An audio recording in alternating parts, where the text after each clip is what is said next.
तो हेलो दोस्तों, तो आज हम शुरू करने वाले हैं सैलरी रिपोर्ट को बनाना। तो चलिए देखते हैं कि एक्सेल में सैलरी रिपोर्ट आपका कैसे बनता है। तो सबसे पहले क्या करेंगे, यहाँ पर एक्सेल को ओपन कर लेंगे। ये आपका एक्सेल क्या हो गया, ओपन हो गया इस तरीके से। और एक्सेल ओपन होने के बाद हम क्या करेंगे, इतने एरिया को कर लेंगे मर्ज। इतने एरिया को कर लेते हैं हम क्या, मर्ज मान लेते हैं। और यहाँ पर मर्ज एंड सेंटर पे हम करेंगे क्लिक, ये आपका क्या हो जाएगा, मर्ज। और उसके बाद यहाँ पर हम लिखेंगे सैलरी रिपोर्ट, सैलरी रिपोर्ट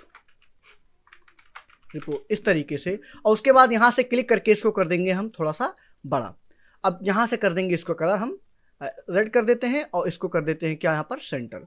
तो इस तरीके से आपका क्या हो जाएगा, सेंटर। और उसके बाद यहाँ से कर देंगे इसको बोल्ड हम, और थोड़ा सा बड़ा कर लेते हैं। चलो अब यहाँ पर हम लिखेंगे सीरियल नंबर। क्या लिखेंगे, सीरियल नंबर,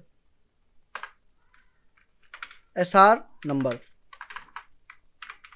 एसआर नंबर लिखेंगे। और उसके बाद यहाँ पर हम क्या लेंगे, एम्प्लॉय का नेम, ईएमपी नेम। क्या लेंगे, एम्प्लॉय का नेम यानी ईएमपी नेम। इस तरीके से आपका हो गया।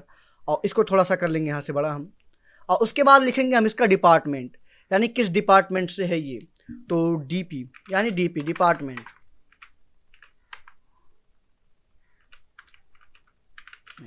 चलो डिपार्टमेंट, इस तरीके से आप डिपार्टमेंट लिख दीजिए।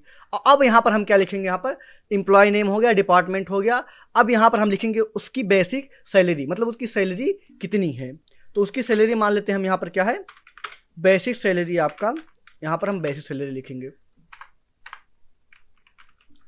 Basic salary. इसको थोड़ा सा बड़ा कर देंगे। यहाँ पर आपका क्या हो गया, एम्प्लॉय नेम हो गया, डिपार्टमेंट हो गया, बेसिक सैलरी हो गया। अब यहाँ पर हम लिखेंगे टीए, ट्रैवलिंग अलाउंस। ये क्या होता है, आने जाने का भाड़ा होता है जो कंपनी आपको प्रोवाइड करती है। तो उसे कहते हैं टीए यानी ट्रैवलिंग अलाउंस, जो आपको कंपनी ही प्रोवाइड करती है। उसके बाद होता है डीए, ये होता है डीएनएस अलाउंस। ये भी आपकी कंपनी को क्या करता है, प्रोवाइड करती है। अगला होता है आपके पास HRA, home rent allowance. HRA home rent allowance यानी जो आप रहते हैं जहां पर फ्लैट लेकर, उसका रेंट जो होता है वो कंपनी ही प्रोवाइड करती है। तो ये तीनों क्या करता है, आपको कंपनी देता है। अब यहां पर हम लिख देंगे टोटल सैलरी। क्या लिखेंगे, टोटल सैलरी। यहां से इस तरीके से हम क्या करेंगे, टोटल सैलरी लिख देंगे। ये टोटल सैलरी। अब टोटल सैलरी हो गया। अब आपके सैलरी से क्या क्या कटता है इसके बारे में जानेंगे। तो आपके सैलरी से क्या कटता है, सबसे पहले कटता है पीएफ, प्रोविडेंट फंड। ये क्या होता है, आपके सैलरी से कटता है और जब आप रिटायर होते हैं तो वो आपको मिलता है। और अगला क्या है आपके पास, टैक्स। टैक्स जो होता है आपका भारत सरकार ले जाती है। और इसको थोड़ा सा हम यहाँ से बड़ा कर देंगे, यहाँ से। हाँ, अब यहाँ पर हम फाइनल लिखेंगे नेट सैलरी, कि उसकी पूरी कट पिट के जो आपकी सैलरी बनती है उसको क्या बोला जाता है, नेट सैलरी। Net salary. चलो ये हो गया नेट सैलरी। अब इस चीज को हम क्या करते हैं, फिलअप करते हैं और 5 एम्प्लॉय का नेम यहाँ पर लिखते हैं। तो जैसे मान लेते हैं पहला लिखेंगे, उसके बाद कंट्रोल बटन के साथ प्रेस करके 2 3 4 5, ये आपका लिख गया, हो गया। अब यहाँ पर एम्प्लॉय का नाम लिखते हैं मोहन, मान लेते हैं मोहन, मोहन, करण, रोहन, अजय, अमन। ये आपके पास कुछ नाम है। चलो ये आपके पास कुछ नाम है। अब डिपार्टमेंट यहां पर लिखेंगे सब मैनेजर। अब यहां पर हम क्या लिखेंगे, कंप्यूटर ऑपरेटर, कंप्यूटर ऑपरेटर। तो 3 प्रकार के हमारे पास एम्प्लॉय हैं और इन तीनों को हम क्या करते हैं, देखते हैं। तो सबसे पहले यहां पर हम बेसिक सैलरी लिखते हैं, इनका बेसिक सैलरी कितना है। तो मान लेते हैं इनकी सैलरी है 20,000 रुपये।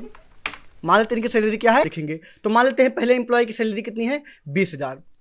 पहले एम्प्लॉय की सैलरी क्या है, 20,000। दूसरे की एम्प्लॉय की सैलरी है मान लेते हैं 15,000, 15,000। उसके बाद कंप्यूटर ऑपरेटर जो रोहन है, उनकी सैलरी मान लेते हैं 12,000। इस तरीके से आपके पास है सैलरी। अब यहाँ पर टीए क्या होता है, देखिए टीए में आपका होता है परसेंट। क्या होता है, परसेंट। मान लेते हैं 12% हम टीए देते हैं। हाँ, 10% क्या देते हैं, मान लेते हैं डीए देते हैं। एचआरए भी क्या देते हैं, हम 10% देते हैं। मतलब ऐसे आपके परसेंटेज आपको कंपनी में मिलते हैं आपके सैलरी में। तो उस परसेंटेज को लिख लेंगे। उसके बाद पीएफ मान लेते हैं आपका 5% पीएफ कट जाता है, 54 नहीं 5% आपका पीएफ कट जाता है। उसके बाद टैक्स मान लेते हैं आपका 3% आपका टैक्स कट जाता है। तो इस तरह से आपका क्या आता है, पूरा का पूरा कट जाता है। अब हम यहां पर क्या करेंगे, देखिए समझो। तो सबसे पहले हम निकालेंगे टीए। क्या निकालेंगे, टीए डीए एचआरए। तो टीए जो होता है, डीए होता है, एचआरए होता है, वो आपके बेसिक सैलरी के बेसिस पे निकलता है। तो यहां पर हम क्या लगाएंगे, इक्वल, और यहां पर क्या करेंगे, इससे गुणा करा देंगे आपका जितना परसेंट आपका टीए है। तो टीए आपका 12% है, तो 12% से हम गुणा करा देंगे, आपका 2400 क्या बनेगा, टीए बनेगा। और उसके बाद डीए निकालने के लिए आप इक्वल लगाएंगे, इससे बेसिक सैलरी निकालेंगे सिलेक्शन, उसके बाद इंटू कराएंगे किससे, आपका 10% है, तो 10% से आप इंटू करा दीजिए, आपका ज्यादा हो गया लगता है, हाँ 10 से करा दिए, 10% से कराना था, तो यहां पर 10% का चिन्ह लगाइए आप, और जैसे इंटर प्रेस करेंगे आपका 2000 क्या बनेगा, डीए बनेगा। इक्वल लगाएंगे और यहां पर देखिए इससे और गुणा करा देंगे कितने परसेंट से, अब ऊपर 10% से गुणा, तो ये आपका एचआरए बन गया, यानी टीए डीए एचआरए आपका निकल आया। तो अब हमें निकालना है क्या, टोटल सैलरी। तो टोटल सैलरी निकालने के लिए हम क्या करेंगे, यहां पर लगाएंगे इक्वल ऐसे, और उसके बाद जो आपका सम लगाएंगे, क्या लगाएंगे, सम, और जो आपका बेसिक सैलरी है इसमें आपका टीए डीए एचआरए ये सब क्या होता है, बेसिक सैलरी में आपका जुड़ता है। तो हम करेंगे ऐसे सेलेक्ट, आपका तीनों क्या करेंगे, चारों जोड़ लेंगे, तो आपको ये सब जोड़ के जो आपका बना वो बना आपका टोटल सैलरी। अब हमें निकालना है क्या, पीएफ। तो पीएफ निकालने के लिए यहां पर इक्वल लगाएंगे, जो आपका टोटल सैलरी है उससे हम क्या करेंगे, गुणा, और कितना परसेंट है, 5, तो 5% का चिन्ह, और इंटर प्रेस करेंगे, तो आपका इस तरीके से क्या निकल आया, पीएफ निकल आया। अब हमें निकालना है टैक्स, तो हम टैक्स को निकालेंगे इक्वल, और जो आपकी टोटल सैलरी है इसमें हम गुणा करा देंगे कि आपका 3% से, तो ये आपका क्या निकल के आया, पीएफ निकल के आया।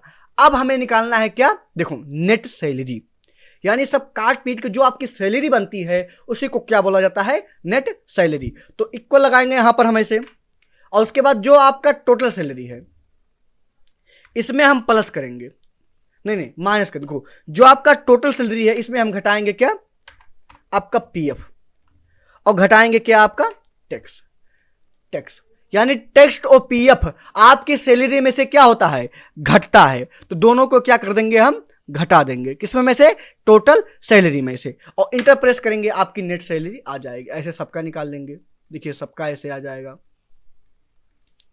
ऐसे ड्रैग कर देंगे आप, यहां से देखिए ड्रैग करेंगे सबका ऐसे आ जाएगा। तो इस तरीके से आप क्या कर सकते हैं, सबकी सैलरी को निकाल सकते हैं। देखिए सबकी सैलरी आपके पास आ गई, तो इस तरीके से आप सैलरी रिपोर्ट बना सकते हैं। इससे भी एडवांस तरीका आपको हम बताएंगे आने वाली वीडियो में, लेकिन ये आपका बेसिक रूल है, बेसिक सैलरी निकालने के लिए है, मतलब थोड़ा सा, ज़्यादा नहीं। और इससे भी बड़ा आपको अगर सैलरी निकालना है, जैसे ओवर टाइम का निकालना हुआ, अगर दिन के हिसाब से सैलरी मिलती है तो उस तरीके से अगर निकालना हुआ, जैसे 5 दिन आए, देखिए आपका 30 दिन में आपको 20,000 मिलता है, आप 5 दिन गायब हो गए, तो उस सैलरी को काट पीट के कितनी सैलरी बनी। तो इस तरह से अगर आपको रिपोर्ट बनाना सीखना है तो आने वाले वीडियो में आपको रिपोर्ट मिल जाएगा। तो प्लीज़ इस चैनल को आप क्या कर लीजिए,